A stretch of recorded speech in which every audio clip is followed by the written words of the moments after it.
Dina hadis diterangkeun ku ulama dijelaskeun aya 4 golongan jalma anu dirindu ku syurga.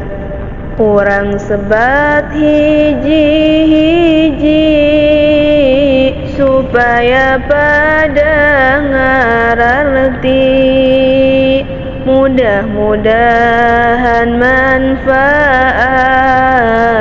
supaya urang salamat. Ari anu kahijina bisa ngajaga letahna, ngabohong sareng gibahna eta bisa ngaraksana. Ari anu kaduana rajin ngaos Al-Qur'ana, bari jeung diamalkeunna tina kahirupanana.